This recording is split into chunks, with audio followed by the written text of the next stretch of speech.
Component number 3 is what we're calling the harness wings, and these sit about where the hips are at the base of the backpack. And all we're going to need fabric-wise or material-wise is a pair of triangular pieces that are accent color, we call these the wings, and 2 pieces of webbing, 1-inch webbing that are cut to 21 inches. So let's open up the box, dig in, find our accent pieces.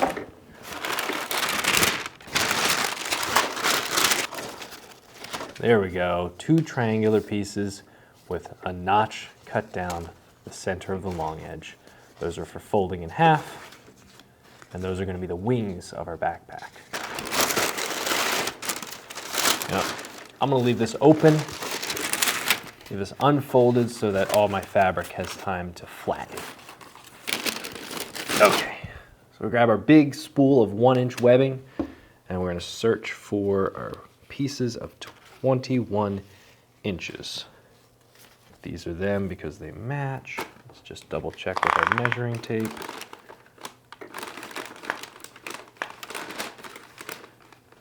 And yep, 21 inches.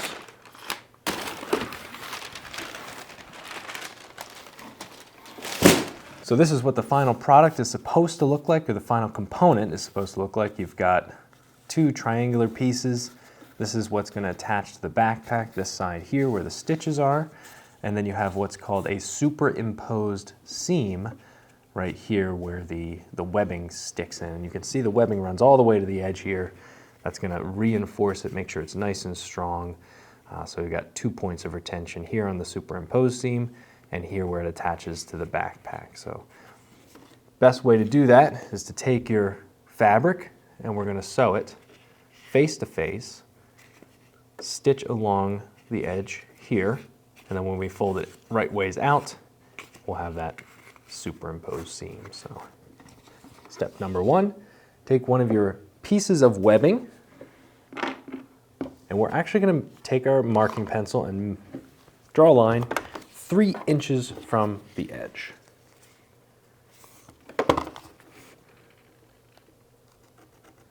All right, just like that, and we're going to match that on our other piece.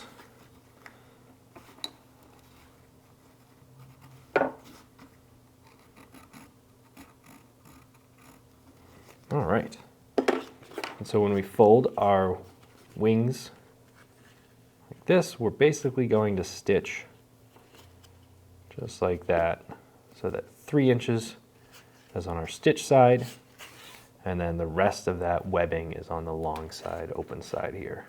Okay. Take your piece of step-up fabric or your piece of scrap. We're just going to stitch to the edge there and pause.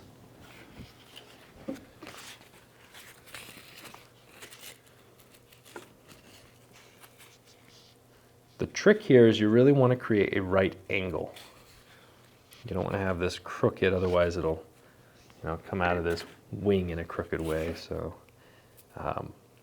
3/8 seam allowance on this superimposed seam here.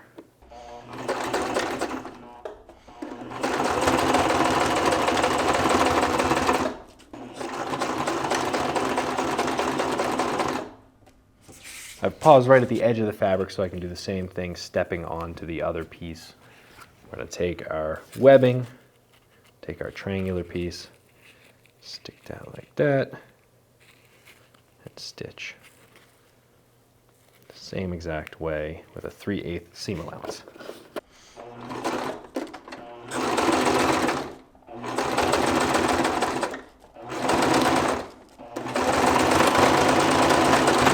Now, one thing that you can do to help clean things up, take your piece of step-up fabric, fall off, and walk it right onto it.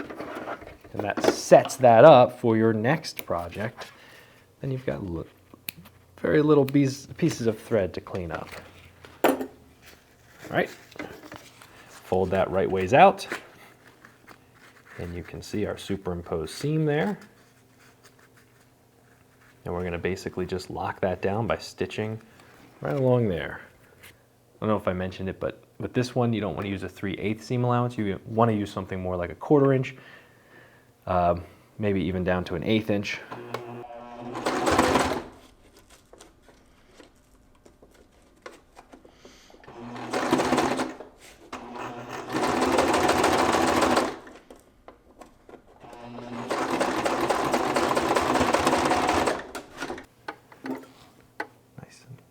Close to the edge here. Go back to the other one.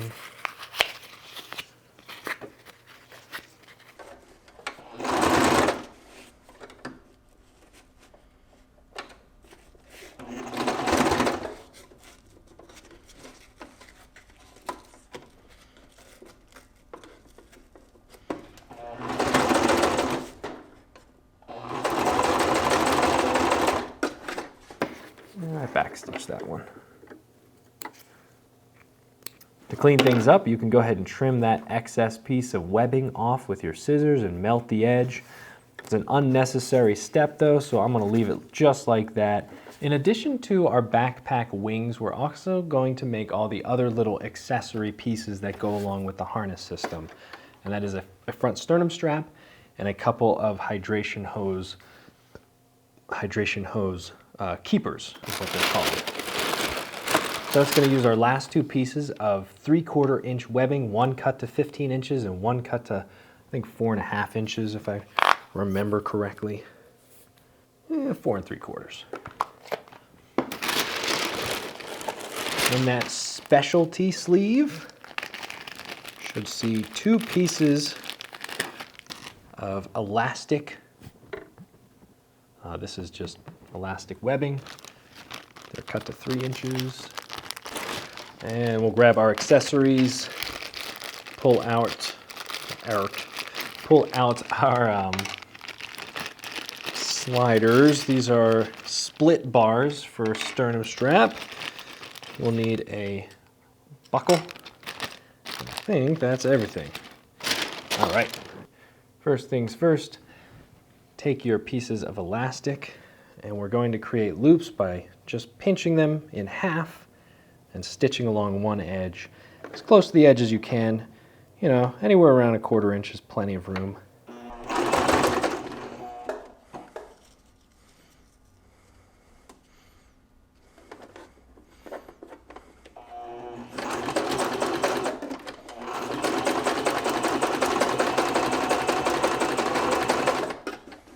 You can just walk right into the other piece.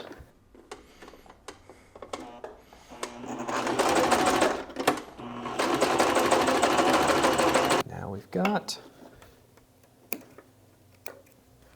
2 little elastic loops, and we would fold these right ways out like that, and that would create our little hydration hose keepers. Next thing we're going to do is take the 4 3/4 inch piece and the female buckle. Look at the curvature here. This is the best way to see which side is the top and which side is the bottom. The top of our split bar has the grooves, so that's the side we want facing up. And then there's a gentle curve to the buckle. We want the hump to be facing up. So we're going to stick that in like that. And we're just going to stitch that. Lock that down. If you remember from our webbing talk, we like to start in the center of our web. This does is it prevents it from shifting from side to side.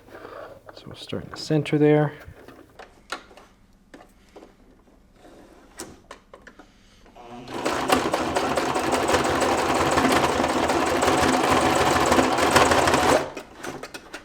Oh, we'll just go back and forth 1 or 2 times, or 4 or 5.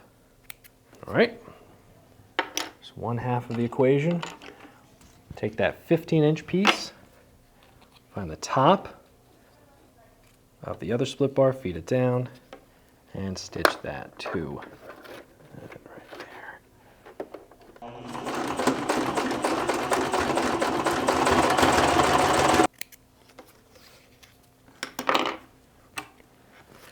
Then you've got all that excess you can slide into the male portion of the buckle.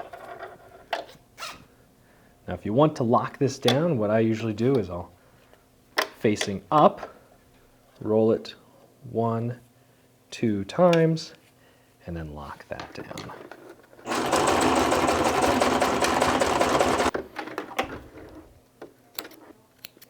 And now, even if you do stretch it out all the way, it's going to lock itself in there and not come apart. So there we go. Those are the accessories. So with the wings finished and with our other accessories for the harness done, we are ready to move on to the next component. Nice job. I know all these little parts and pieces might seem a little fiddly, but I promise it's going to be much easier if we do this now rather than waiting until in the middle of finishing the harness system. So yeah, good job. Our next component is broken up into 2 parts. And so we're going to just create the face of a pocket, learn how to use 4-way stretch, learn how to use a zipper chain. And yeah, it's a little more complicated, but I know you can handle it.